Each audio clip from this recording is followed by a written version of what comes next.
ভজ গৌরাঙ্গ কহ গৌরাঙ্গ লহ গৌরাঙ্গের নাম রে। যে জনে গৌরাঙ্গ ভজে সে হয় আমার প্রাণ রে। ভজ গৌরাঙ্গ কহ গৌরাঙ্গ লহ গৌরাঙ্গের নাম রে। নমস্কার, দর্পণের পাতায় আপনাদের সকলকে স্বাগত। আমি নম্রতা।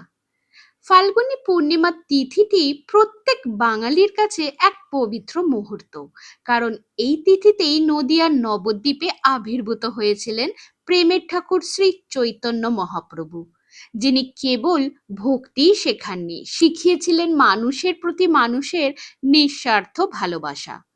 আজকের ভিডিওতে আমি আপনাদের সাথে শেয়ার করব মহাপ্রভুর জীবনের এমন কিছু অজানা তথ্য এবং তাঁর সেই বিস্ময়কর আধ্যাত্মিক বিপ্লব, যা হয়তো আপনাদের অনেকেরই অজানা। চলুন তবে ফিরে যাই 500 বছর আগের সেই নবদ্বীপে। সন্ন্যাস নেওয়ার আগে তিনি নিমাই পণ্ডিত নামে পরিচিত ছিলেন।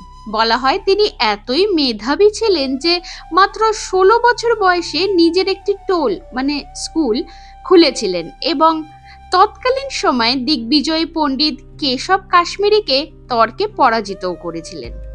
তিনি কেবল ভক্তি প্রচার করেননি, দর্শনের জগতেও এক নতুন ধারার জন্ম দিয়েছিলেন, যার নাম অচিন্ত ভেদাভেদ।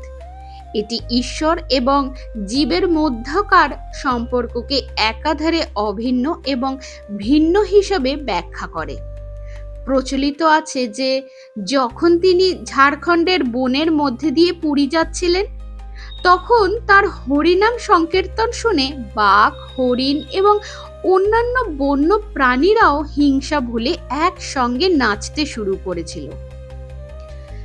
সেই যুগে জাতপাতের কড়াকড়ির বিরুদ্ধে তিনি ছিলেন এক নীরব বিপ্লবী। জবন হরিদাস ঠাকুরকে তিনি নিজের অত্যন্ত কাছের মানুষ করে নিয়েছিলেন এবং ঘোষণা করেছিলেন যে ভক্তির কাছে জাতের কোনো স্থান নেই। তার অন্তর্ধান আজও এক রহস্য। অধিকাংশর মতে 1533 সালে তিনি পুরীর টোটা গোপীনাথ মন্দিরের বিগ্রহের মধ্যে অথবা জগন্নাথ দেবের বিগ্রহে বিলীন হয়ে গিয়েছিলেন। ভক্তি আর প্রেমের সেই মহানায়ক শ্রী চৈতন্য মহাপ্রভুর প্রতি শ্রদ্ধা জানিয়ে আজকের পর্ব এখানেই শেষ করছি।